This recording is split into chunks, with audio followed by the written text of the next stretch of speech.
Morning. Welcome to Peak Cycles episode 74, and we have been busy. Actually fabricated and shipped out a tail dragger frame since our last episode. Also received a slew of handlebar orders, which has kept me quite busy. Been working on the logistics for the SoCal Bike Show coming up in September. If you're not familiar with that, we're going to touch on that in just a moment. And the oversized Schwinn frame. Had a few little revisions that needed to be made, but nothing major. So we're going to go ahead and keep things going. Let's go ahead and hit the shot, see what's happening at Peak Cycles. Time to wrap this up. Now that the holidays are over, had a few handlebar and fork orders to finish up. Get back on this. There's the chain stays right there. I'm going to mock it up, cut, cap. Quick mock up. We're going to cut it off there and cap it like we did with the seat stays. Coping looks good there.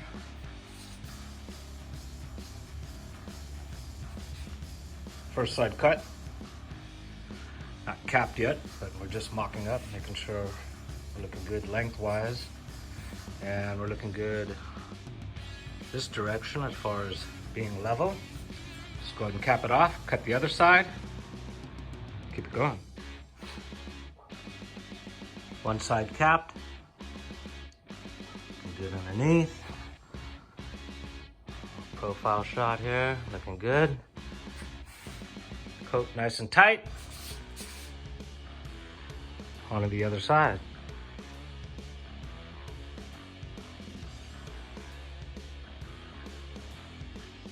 Ends capped.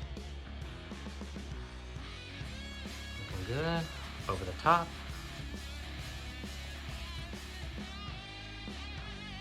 Chain stays look good. Pushing the end of the shop days, so I'm going to sleep on this for a night and we'll tack it up in the morning.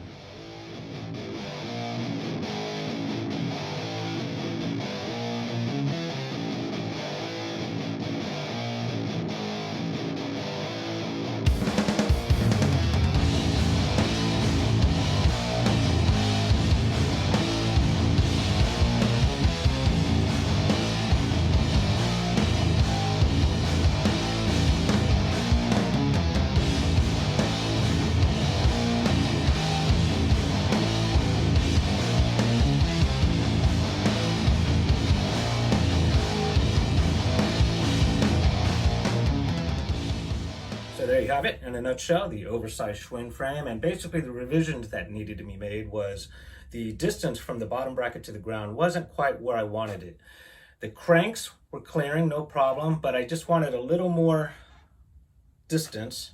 And so what I needed to do was basically cut the cantilevers, which are all formed into the seat stays, cut them off the triangle of the frame, and I positioned them, just tilted them this direction, this being the head tube, and bringing the dropout down. What that does is that raises the frame. I only needed to do like an inch, maybe two, but it was enough to make a difference of pedal clearance, and as far as design, can't even tell. Good to go. Moving on to the SoCal Bike Show. We did our first in 2018, did our second in 2019, and then the pandemic hit. We've canceled twice, and now things are starting to open up. Again, if you aren't familiar with the SoCal Bike Show, which takes place here in San Diego during the month of September, go ahead and take a look at this video. SoCal Bike Show 2019, we're here on location. We're along this Makers District, San Sake.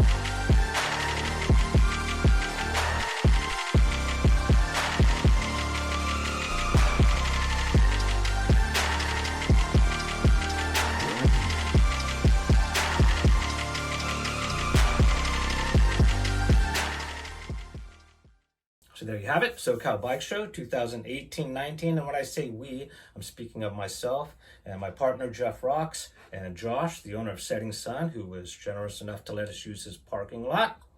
And speaking of parking lots, we've outgrown them in just 2 years. So we've been looking for a new home for SoCal Bike Show, and we have just secured a city park. Plenty of big grass area, main stage, the whole 9 yards.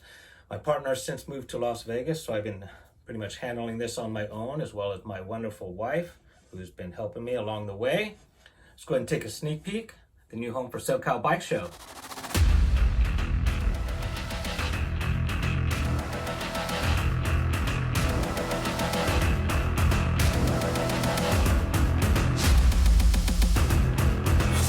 New home for SoCal Bike Show, and I don't know about you, but I'm very, very excited.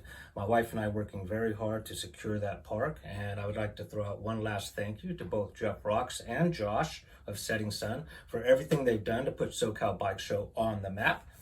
Going to miss them, but I do hope they'll be there. Meanwhile, we're moving forward. September 17th and 18th should be a good time. Moving on to fabrication, I have a few one-offs ahead of me, and I've been trying to keep things fresh by not showing you the same thing over and over again on a frame that we've already done a segment on. So with one-offs coming up, that should keep things fresh. That's pretty much going to wrap it up. Hope you enjoyed today's version of what's happening at Peak Cycles. Until next time, make it a killer day!